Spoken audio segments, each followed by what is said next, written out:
Hello friends, आज हम आपको सिरन 2018 की मूवी की एक्सप्लेनेशन कर रहे हैं, जो इस तरह से है कि कहानी की शुरुआत में हम एक समुद्र देखते हैं जहां कुछ लोग एक नाव में मछलियां पकड़ रहे थे। जब वो समुद्र में से जाल निकालते हैं तो उसमें से एक डरावनी वस्तु निकलती है और उन पर आक्रमण कर देती है। वहाँ के सभी लोग बड़ी मुश्किल से उस चीज को कंट्रोल करते हैं। उन्होंने इसे एक डिब्बे में बंद कर दिया था, लेकिन वो उनके एक साथी को काट लेती है। फिर उनमें से एक सेना को मदद के लिए बुलाता है। इतने में ही सेना का हेलीकॉप्टर आता है और उनके घायल साथी को साथ ले जाता है, जिसे उन्होंने डिब्बे में बंद कर दिया था। पूरी टीम बहुत चिंतित थी क्योंकि उस घटना के बाद उन्हें अपने घायल साथी की कोई भी खबर नहीं थी। वो किस हालत में हो सकता है। उसके बाद कहानी में हमें बेन नाम का एक लड़का दिखाई देता है। वो अपने माता पिता से अलग एक छोटे से घर में समुद्र के किनारे रहता था। बेन के कारण उसके माता पिता बहुत चिंतित थे क्योंकि उन्हें उनके साथ रहना पसंद नहीं था। एक दिन बेन जब जंगल से गुजरता है तो रास्ते में उसे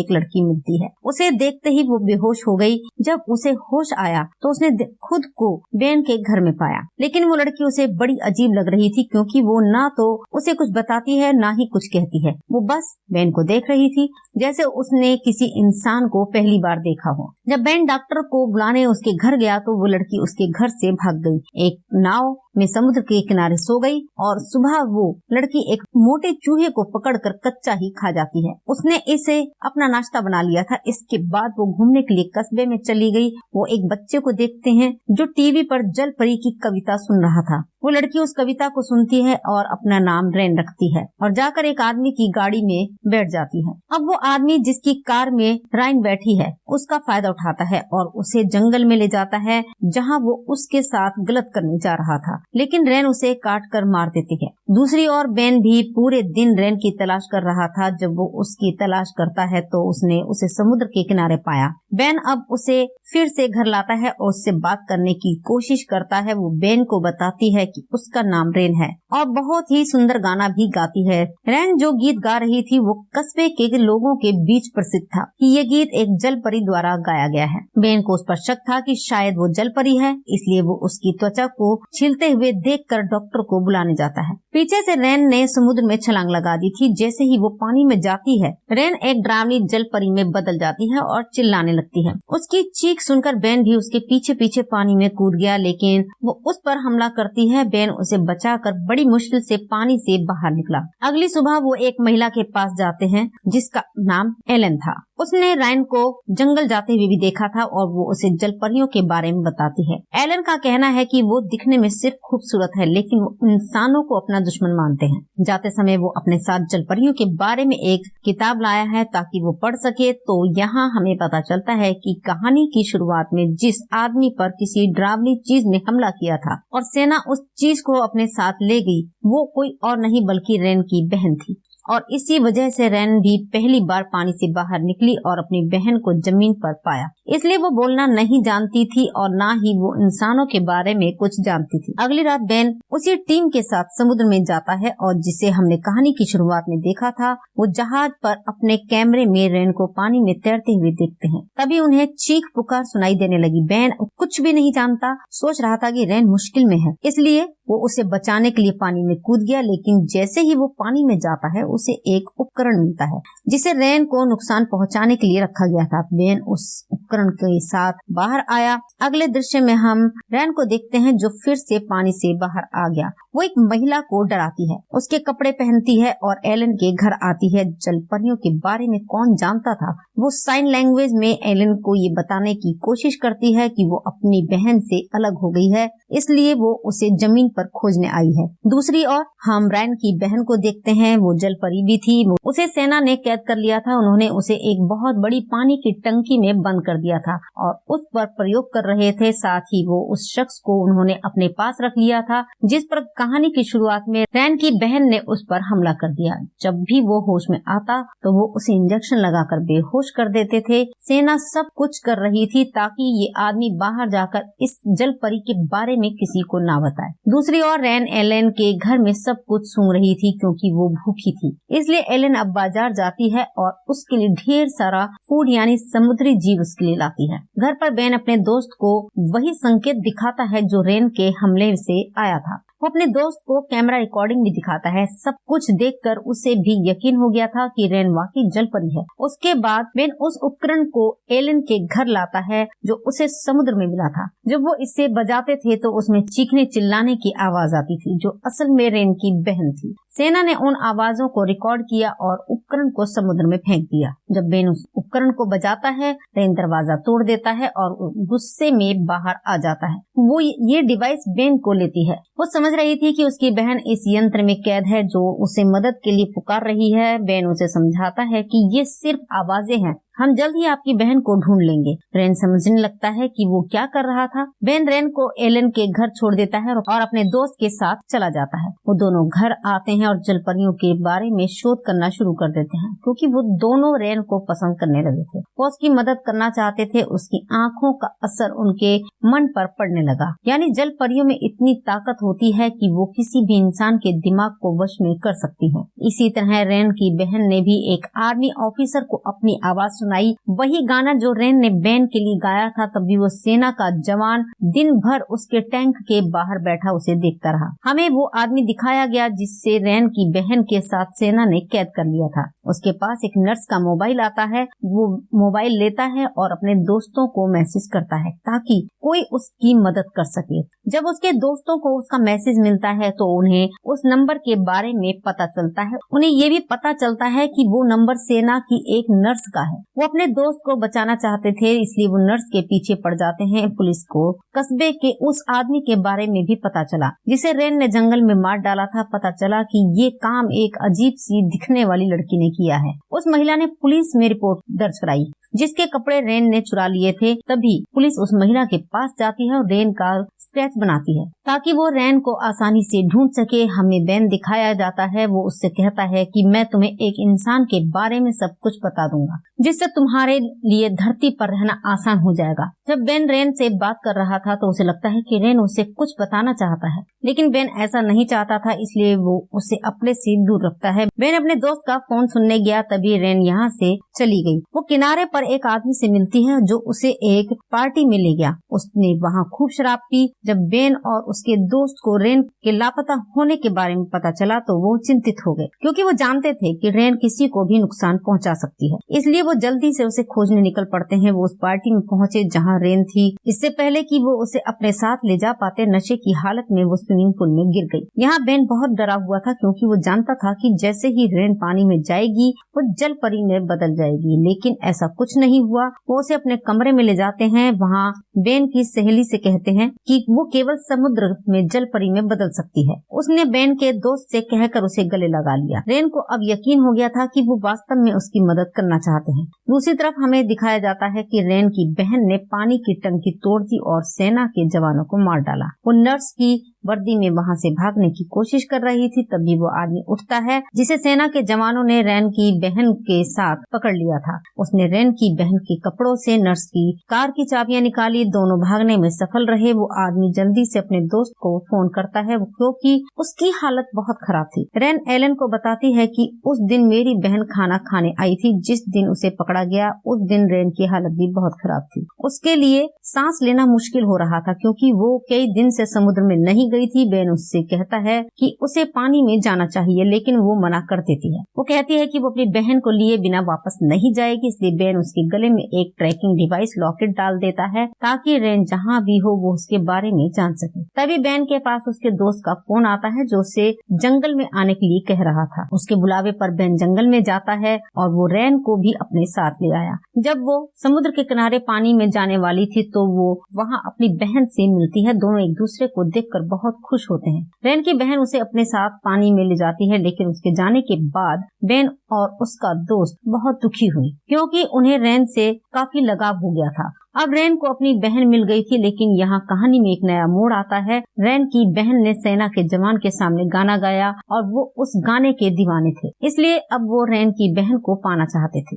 अब कहानी हमें आगे 1 महीने के बाद की दिखाई जाती है जहाँ बेन और उसका दोस्त शोध कर रहे थे कि समुद्र के किनारे मरे हुए जानवर क्यों पाए जाते हैं। बेन अपना घर छोड़कर जा रहा था, तभी ट्रैकिंग डिवाइस बोलना शुरू करती है। तब उन्हें पता चलता है कि रेन जमीन पर वापस आना चाहता है। बेन जल्दी से अपने दोस्त के साथ जंगल में चला गया, लेकिन वहाँ उन्हें केवल रेन का गिरा हुआ लॉकेट मिलता है, जिसे उसकी बहन ने अपने गले से उतार लिया था, क्योंकि रेन बेन और उसके दोस्त से मदद लेना चाहता था। जब सेना के लोगों ने रेन की बहन को पकड़ा और उस पर प्रयोग किया तो वो इंसानों से नफरत करने लगी। वो सबको अपना दुश्मन मानती थी। अब रेन अपनी बहन के साथ बेन के घर जाती है, जहाँ एलन भी थी। वो बेन से कहती है, मुझे तुम्हारी मदद चाहिए। समुद्र में सभी जल परियां भूख से मर रही हैं, क्योंकि इंसानों ने पहले से ज्यादा समुद्री जीवों का शिकार करना शुरू कर दिया है। इतना कहने के बाद रेन और उसकी बहन से झगड़ा हो गया, क्योंकि उसकी बहन नहीं चाहती थी कि रेन ये बात किसी को बताए। उसे घायल कर दिया और पानी पानी कहते हुए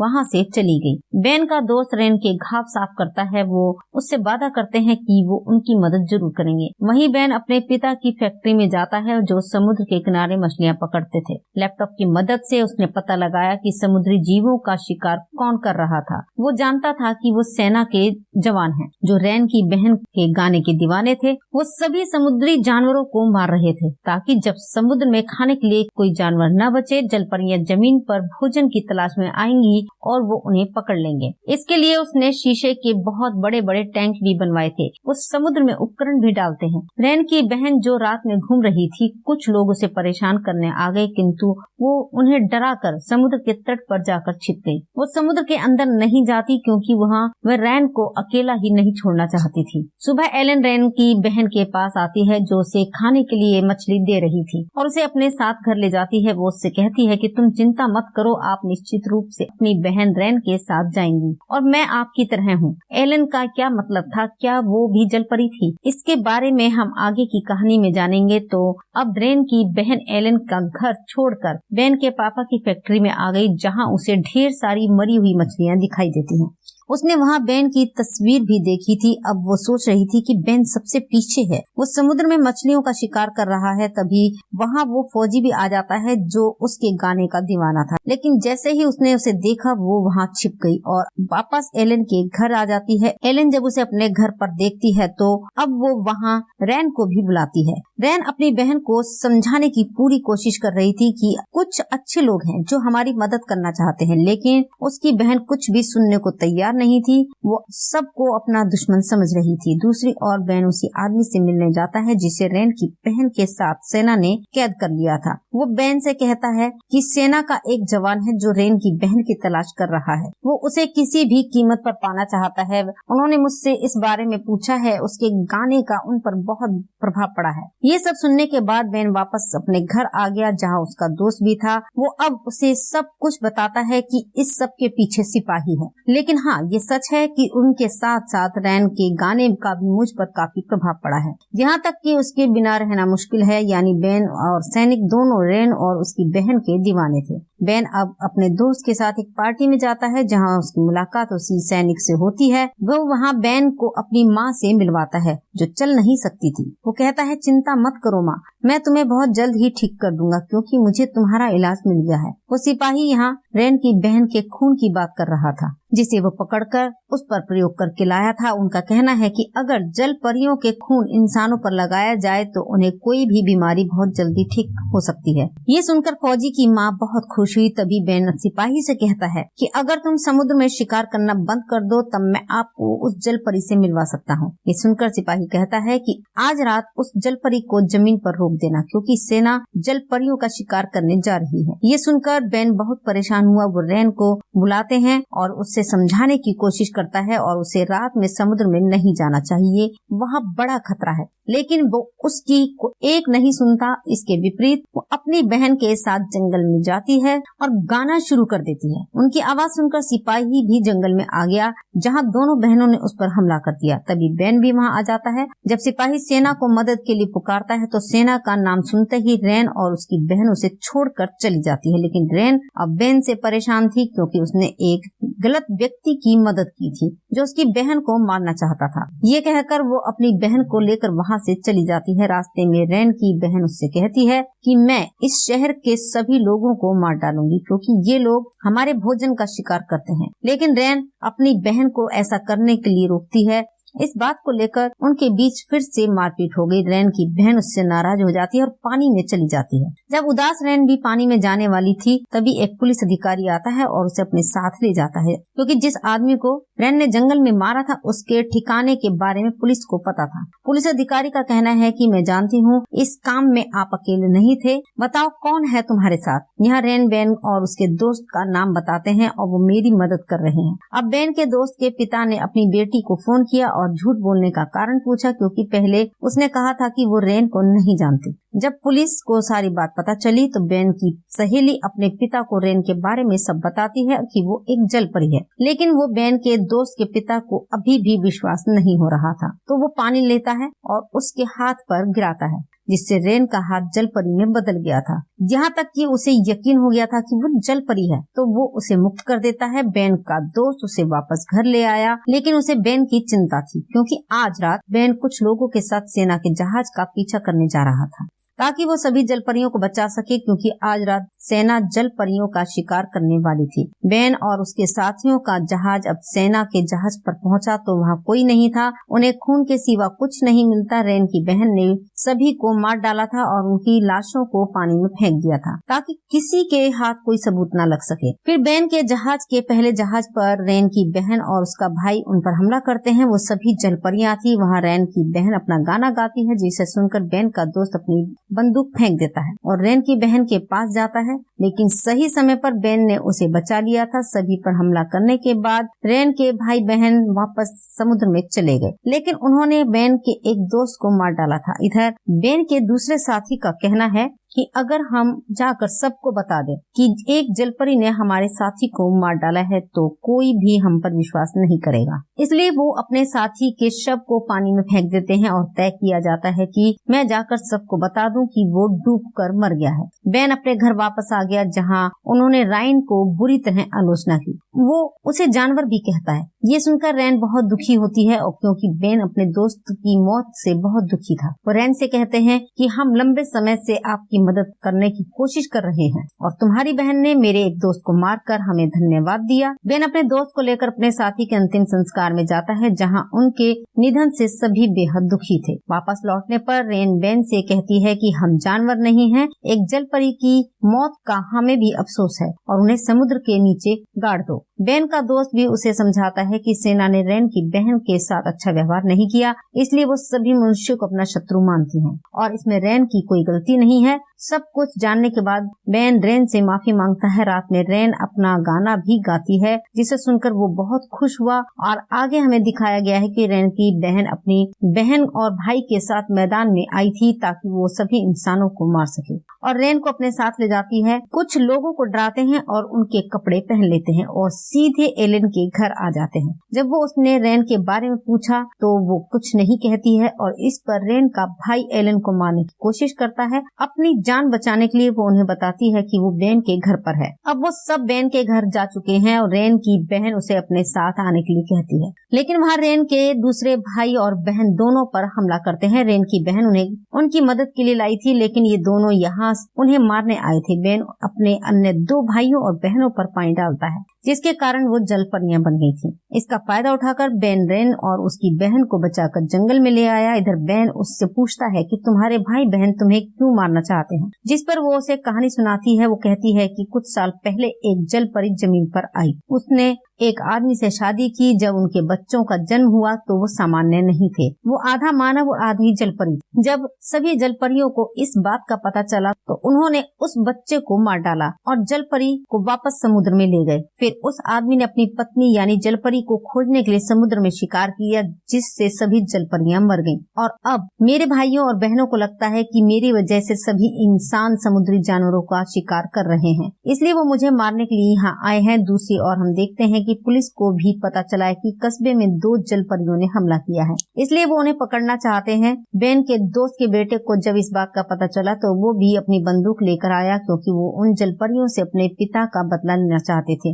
रेन और उसकी बहन भी कस्बे में आ गई थी, जहाँ रेन का मुकाबला उसकी दूसरी बहन से है। उसकी खूब पिटाई करती हैं। जलपरी का नियम था कि जो कोई भी लड़ाई जीतेगा बाकी को विजेता की बात सुननी होगी। रेन जीतता है और वो अपने भाइयों और बहनों को यहाँ से जाने के लिए कहता कहती है कि उन्हें वापस जाना चाहिए। और जब वो जाने वाले थे, बेन के दोस्त का बेटा उन्हें गोली मारने वाला था, लेकिन बेन उसे रोकता है। जैसे ही वो उसे धक्का देता है, गोली रायन की दूसरी बहन को लग जाती है, जो अब रैन को बचाना चाहते थे और वहाँ इंसानों की वो दुश्मन थी। ये देख रैन की दूसरी बहन और भाई भाग गई, क्योंकि वो सभी को बताने जा रहे थे कि रैन और उसकी बहन मर चुकी है, ताकि कोई जल परी रैन को वापस जमीन पर ले जाने के लिए ना आए। गोली लगने के कारण उसे सांस लेने में तकलीफ हो रही थी। रैन की बहन की ऐसी हालत देख सेना का जवान भी काफी चिंतित हुआ, क्योंकि वो उसे किसी भी कीमत पर जीवित रखना चाहता था। बेन उस सिपाही से कहता है कि अगर तुम रैन की बहन को बचाना चाहते हो तो उसका खून वापस कर दो।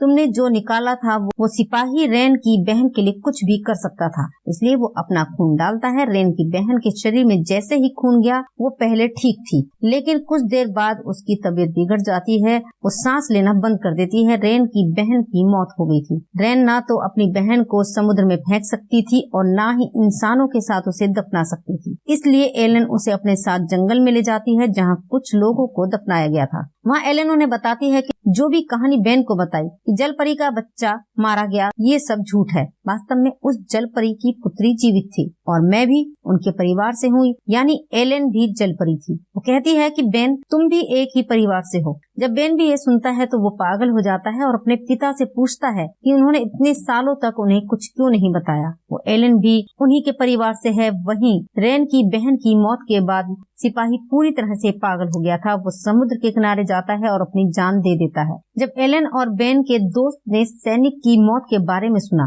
तो उन्हें अब बेन की चिंता हुई, क्योंकि वो भी रैन के गाने के दीवाने थे। वहाँ जब बेन नाव पर जा रहे थे तो उसे रैन की आवाज सुनाई देती है। बिना सोचे समझे वो समुद्र में कूद जाते हैं। तभी रैन वहाँ आती है और उसे वो बचाती है। बेन के दोस्त को यकीन था कि बेन बहुत जल्द पागल हो जाएगा। कुछ हो रहा था, क्योंकि वो उससे प्यार करने लगा था। इस पर बेन के दोस्त ने भी उसका साथ छोड़ दिया। जब रैन को इन सब बातों का पता चलता है तो वो अपने लिए बेन और उसके दोस्त का जीवन बर्बाद नहीं करना चाहती थी। वो जानती थी कि बेन का दोस्त बेन से बहुत प्यार करता है और उसने रैन की काफी मदद भी की, इसलिए उसने फैसला किया कि वो बेन को छोड़ देगी। बेन से मिलने के बाद वो उसे अकेला और उदास छोड़ देती है और रैन की उसी उदासी को दिखाते हुए इसी के साथ ये मूवी भी समाप्त होती है। और हम फिर मिलेंगे आपसे अगले वीडियो में। तब तक के लिए नमस्कार, धन्यवाद।